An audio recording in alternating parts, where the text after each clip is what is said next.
أنا العبد السقيم من الخطايا وقد أقبلت. شپه د ختم د پاره مقرر کول دا څنګه دي؟ دا ډیر ښه دي. څوک چې وایي دا ښه نه دي غول خوري. چا داسې مقرر کړی چې د جمعې په شپه به ختم کوي او په بل باندې کوي، په بل نه کېږي. دا خو د هر کار دپاره هلکه دې واده له خلک نیټک دي که نه په ایمان یې ووایه. هلکه وایي خالي اتوار به زما د زوی واده وي، ته به راځې. نو دا په کوم کتاب کې راغلی چې دا خالي اتوار تا مقرر ځان دپاره نو عقل دې نشته، نو سوچ نه کوې. زه حیران دې خبرې ته یم که نه. دا سړی مړ شي، اعلان وشي هلکه 11 بجې به جنازه وي او ثواب دارین حاصل کوي. دا 11 بجې په کوم کتاب کې راغلي؟ بجې مجې خو په شریعت کې نشته. بس خو چې قبر تیار شو بس شته کسان ودرېږي یو دا اعلان د کوم ځای نه راغلی؟ دا 11 او دا 3 بجې او دا 15 بجې او دا 6 بجې دا د کوم ځای نه راغلي؟ دا تقرر تا ولې کړی دی؟ د جمعې شپه په دې څوک نه مقرر کوي، خو د جمعې شپه داسې وي چې د خلکو چوټي وي. بله خبره دا ده چې د جمعې شپه زیاته بختوره د عبادت دپاره. دا تقرر هغې ته وایي چې ته عبادت وګڼې چې په دې شپه دا عبادت دی او په بله شپه عبادت نه دی.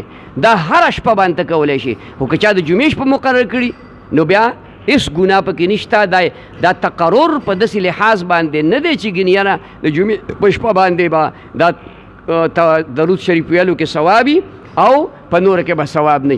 نبی علیه السلام دا تقرر کړی. زه به ته اوس ووایم نبی علیه السلام فرمایي چې چا د جمعې په ورځ باندې په ما 100 پیرې درود شي. دا جمعې ورځ نبی علیه السلام ولې یاده کړي؟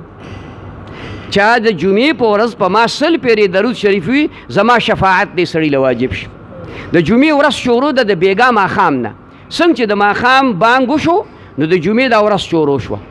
دا شپه د دې ورځې تابعي او د نن ماښامه پورې دا د جمعې ورځ ده. په دې شپه روز کې چې چا 100 پیرې درود شریف نو که د شپې ووایي نو ګناه به وشي. داسې قمقلتوب د علم نه انتهایی لري کې. دا 2 سواله ملګري لیکلي قبرونه سیمټي کول دا ګناه ده، حرام ناروا دي. قبر به سړی نه سیمټي کوي. دا په اعمالو باندې دننه سیمټي کېږي. بار کوي ته سیمټي کې او دننه چې کوم دی نو هغه خدای دې نه کي د عذاب نه ډکي. نو که تا بار سیمټي نه کړي سنگ مرمر دې لګولي، ماربل او ټایلونه دې پې لګولي او آیت الکرسي دې پې لیکلې ده، نو دا دننه فایده نه ورکوي، نقصان دی. خپل آبادي ځان له وکړه، خیر دی وستی کېږي، پخه وکړه، مزیداره وکړه، اعلی وکړه. خو قبر سیمټي کول ناجایز دي. بس قبر که به ته وایې یو یادګار دي نو کله کله دا قبر برابروه. یا په دې نوښار کې د هر ځای اوس شته دا تختې ګټې دي، دننه قبر روغ اقم د خاورې ګټې قبري، یو خوا بل خوا ته تختې صرف ودرئ او هغې باندې دغه ودرئ دا خزه. نو دغه قبر پخول نه دي، دا خیر دی. هسې ګټې ته تاو کې سیمټ پکې نه وي، چونه پکې نه وي، رنګ روغن پکې نه وي، نو دا خیر دی چې دا قبر ته وایي ما ته یادګار پاتې زما د پلار قبر دی، زما د مور قبر. زه ورځم کله کله دعا کوم الحمد قل هو ته وایم، نو خیر دی. دغسې خیر.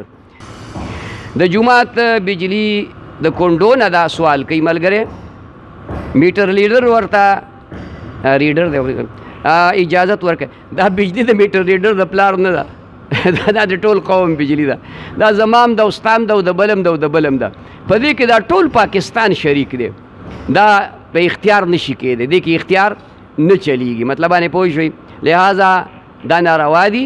بجلی د کونډو نه کوي، بجلی د ګاونډ نه راواړئ. ګاونډي له دې چې کوم دی نو بیل ورکړي او د کونډو بجلی باندې که اوبه راوتې حرام دي، که پکې پې ګرځېده حرام دي، که د څکلې حرامې دي.